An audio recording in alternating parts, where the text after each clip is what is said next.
Now, the U.S. president says that he has directed his administration to begin the process of removing Hong Kong's special status in response to a security bill ratified by the Chinese parliament. Donald Trump accused China of breaking its word over Hong Kong's autonomy. Under a policy act, U.S. has been treating the region as separate from China on a host of issues, including commerce. U.S. Secretary of State Mike Pompeo says that Hong Kong no longer warrants such treatment, which has enabled it to remain a global financial hub. On Thursday, the Chinese parliament passed a bill on improving the legal system and enforcement mechanisms in Hong Kong. Beijing has warned Western governments to stay out of its internal affairs, vowing countermeasures against any U.S. action on this issue.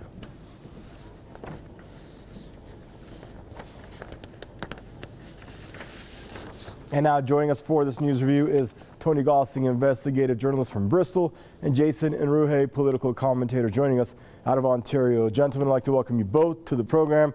Guess we'll start here and jump the pond in a short second with you, Tony Gosling out of Bristol. Your thoughts on the story, please. Well, I mean, it might sound bizarre, but Jason probably knows a little bit more about, I think, one of the main things which could help this situation, and that is the house arrest in Vancouver of Meng Wanzhou. She's the chief financial officer of Huawei, and she is, basically her arrest by Canada was one of the things that sparked this whole conflict, because the Chinese reacted by trying to have an extradition treaty from Hong Kong into mainland China as a result of this. Now, she's been under house arrest now for 18 months over in Canada. And I think if Donald Trump actually really wants to help people in Hong Kong, the best thing he could do would be to arrest her, de-arrest her and let her go, and order the Canadians to do so and stop the extradition proceedings to the United States from Canada. Jason, pleasure to have you on the program. We're going to start to get your initial thoughts. Basically, I want to know, so Trump is to end this Hong Kong's preferential treatment that it gets in trade and travel by targeting Hong Kong's financial hub and the advantages it gets, because out of spite to a bill that was passed against Hong Kong in his narrative out of Beijing. Tell me how that makes sense. I think what they're very much trying to do here is deliberately hurt Hong Kong's financial situation. I mean, this doesn't sound much different than many of the regime change strategies that we've seen in the past. Outright putting sanctions against Hong Kong wouldn't make any sense, because they're trying to portray Hong Kong as the victim in this case. I think that what we're definitely seeing here is the United States trying to undermine the Chinese effort to shore up its own stability in the area. I mean, frankly, no country in the world is simply going to allow some secessionist movement to take place, whether that be a valid one or an invalid one in this case. I think this is a very specific move by the United States to cause a further destabilization in society.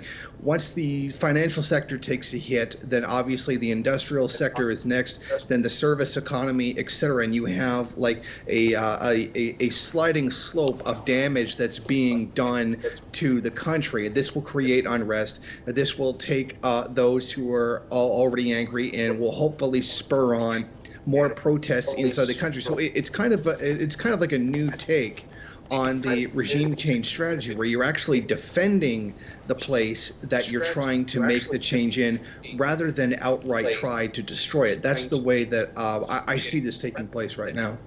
Thank you, Jason. And Tony, do you get the issue that I have with this?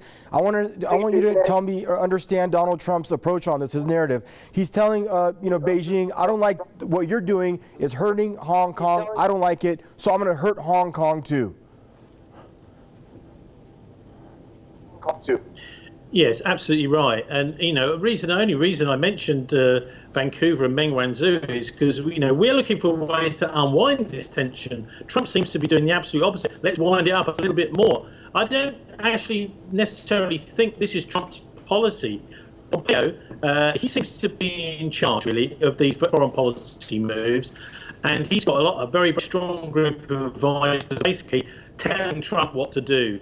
Trump has outsourced foreign policy to Pompeo. Whilst he may on paper have a veto Pompeo has got a lot of cards to play, a lot of very powerful lobbying people behind him. But the special treatment for Hong Kong, well, this should continue. Of course it should.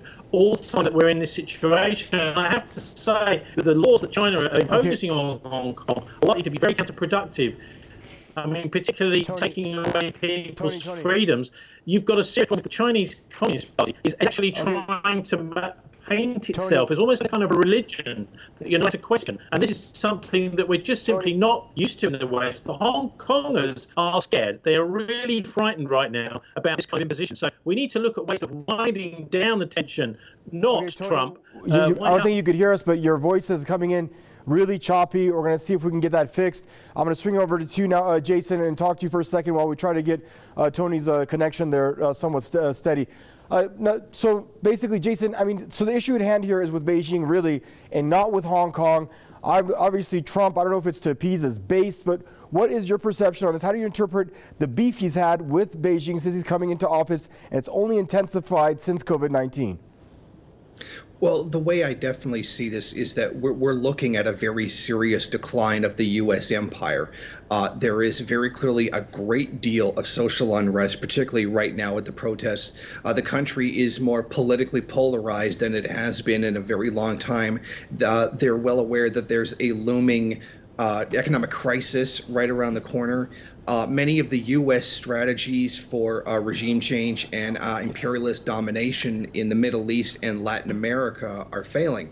I think that the U.S. empire sees itself on the very verge of having a major collapse, and this is they're attempting to strike out at their main competitor, which is China, which has had, other than the large bump that is COVID-19, they've been on a very steady rise for a great deal of time, and it has become very clear that China is going to replace the United States as the world leader, like the main economy that's going to be in charge of the world. So I think that this is something that has been building for a long time, but something that has become accelerated under the leadership of Donald Trump, and that is the U.S. trying to maintain its hegemonic position forever, how much longer it will last. It's just this issue with Hong Kong is a weak spot for China, a plan that may actually work. And the reason they're hitting it is that it is a point of vulnerability.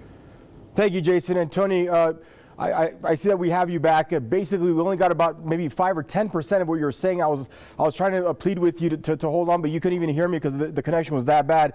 I was like, Tony. But go ahead, if you can, repeat everything you said. Look, the main thing here is that we need to get Meng Wanzhou released. She's over in Vancouver under house arrest, the chief financial officer of Huawei. If Trump stops this extradition proceeding of her, then all these tensions will unwind, and that's the best way, I think, to deal with this. There should be special treatment for Hong Kong, and then the people of Hong Kong will get what they want, and the Chinese will back off. Also, this is Pompeo's policy. This is not Trump. Trump doesn't really understand foreign policy very well, and he's just outsourced this to Pompeo. Pompeo's got a very, very powerful set of lobbies, the arms industry and people like that basically tell him what to do. And so it's very difficult for Trump to push back, I think, against Pompeo and his foreign policy. But the way to unwind this is very simple. Stop the extradition proceedings of the Huawei financial officer Meng Wanzhou from Vancouver to the United States, and the Chinese will back off. That's the thing they need to do. And we need to look at ways to get out of this, not ways to wind it up even further, because we don't really want a war between the two biggest superpowers on earth, China and the United States. Gentlemen, thank you both for showing up on the program. Enjoyed having you. Tony Gosling from Bristol and Jason Nruhe joining us there from Ontario, Canada. And viewers, that is a wrap for the segment of your Press TV's News Review. Thank you for tuning in, and goodbye for now.